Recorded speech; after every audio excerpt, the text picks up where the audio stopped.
Hello and thanks for joining me. Welcome to the SimHanger. My name's Mark, the SimHanger for all things flight sim related. I released a video recently in Prepared where we had a look at two programs, one an aircraft, the Just Flight Robin DR400, and a scenery package, Alderney. Both of them relatively inexpensive. And the reason we did this is with Microsoft Flight Simulator 2020 looming on the horizon, quite a lot of simmers are being cautious in terms of their investment in their current flight sim. And today, well, we're going to do exactly the same but in Xplane. Once again, we're going to look at Just Flight's Robin DR400 and we're going to have a look at Meribel and add in for Orbx's Courchevel scenery.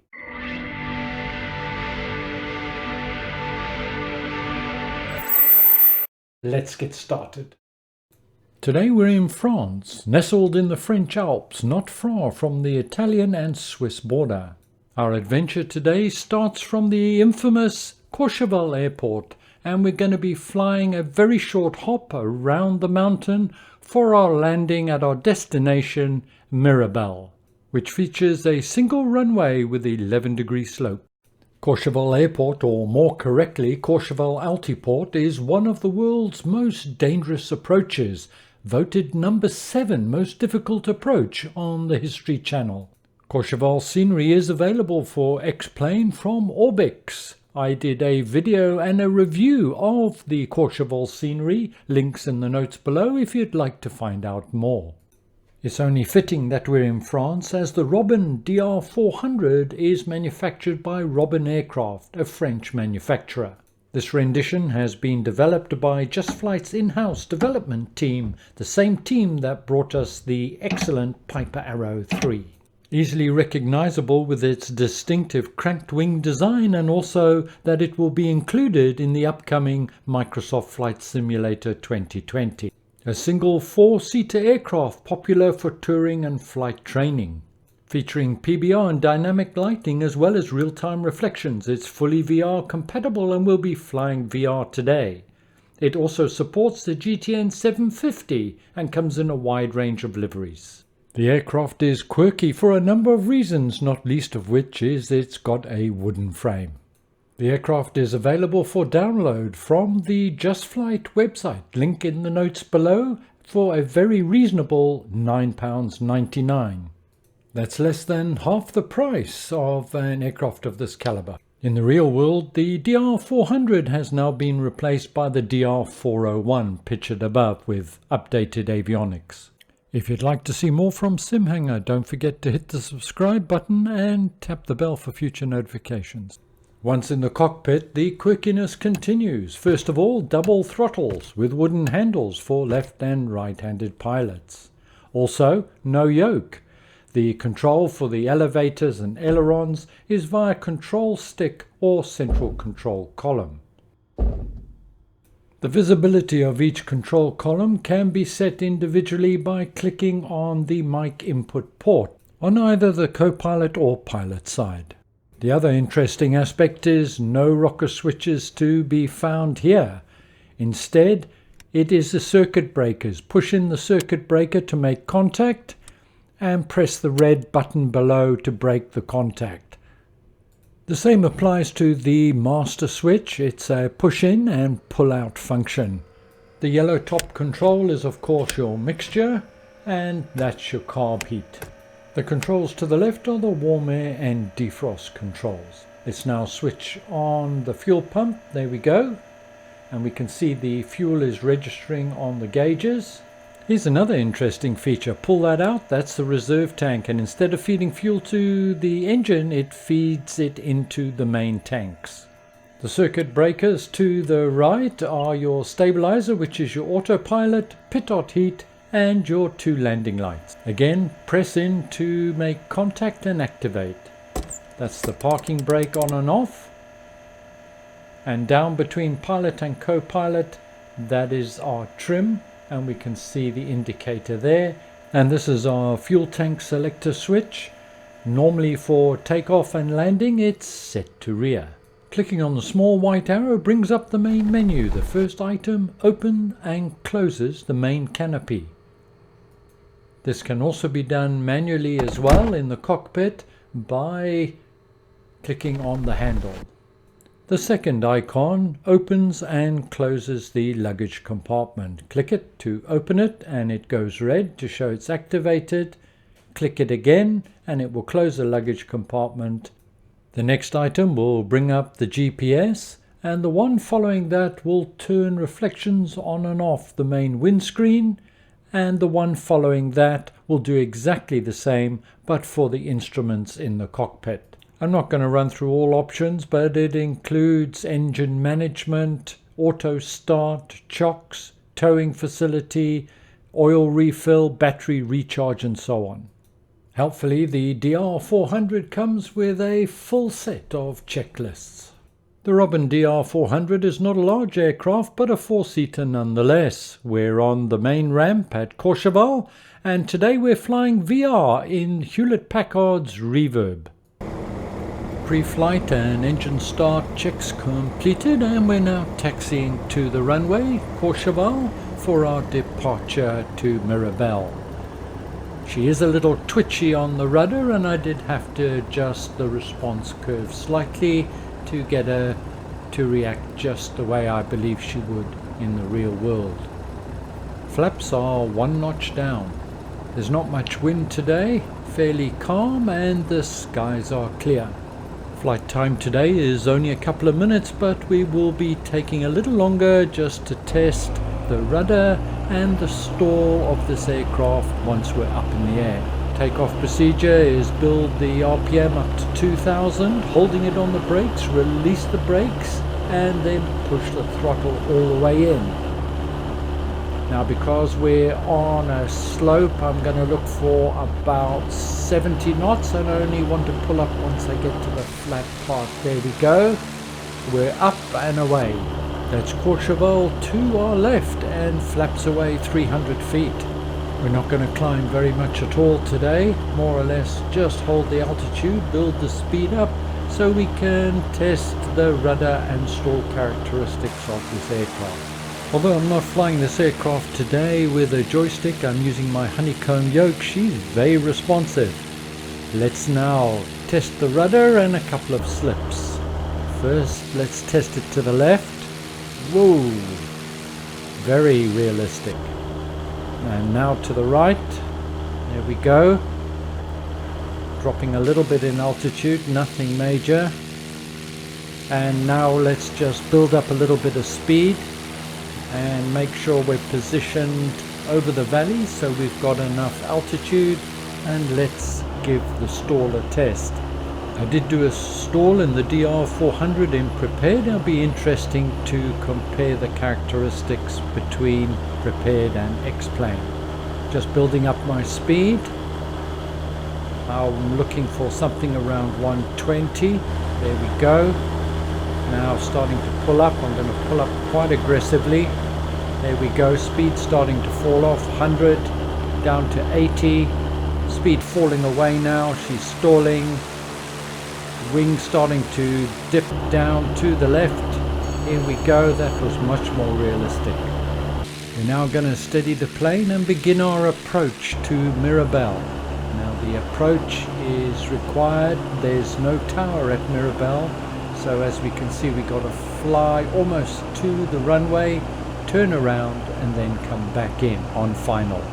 So we're going to lose a little bit of height, fly towards the runway, and just before the runway turn around, fly back and then loop round for final runway 15.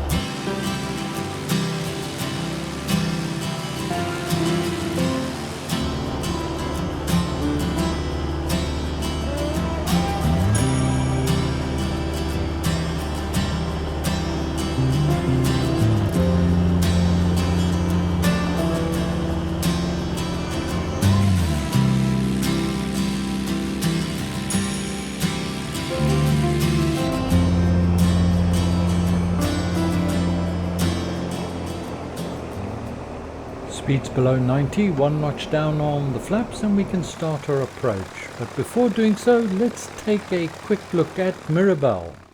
The village of Meribel is situated on a slope below the Altiport, and the Altiport itself, well, it's surrounded by golf course.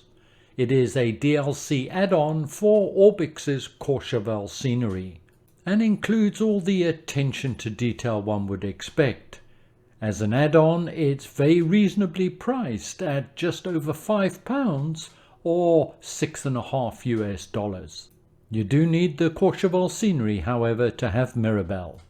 It has one runway, 1533, 406 meters long with a 11-degree slope. Landings only runway 15 because of the high terrain at the other end. A strong Swiss influence on the architecture, as most of the buildings represent the Swiss chalet. Meribel, of course, is a popular ski resort. Come on, Xplane, give us seasons.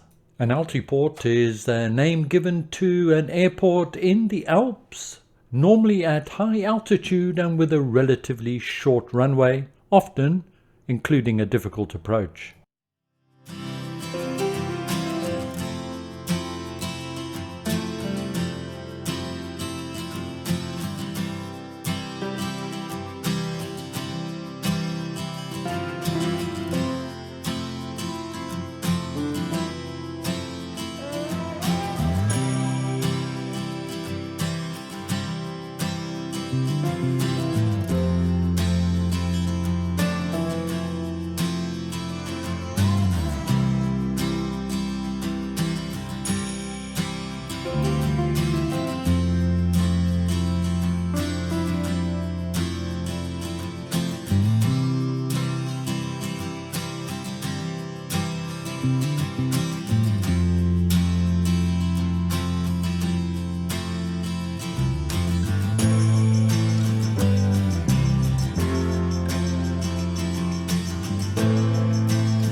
We're on final, runway 15, Meribel. I'm now setting up for my final approach.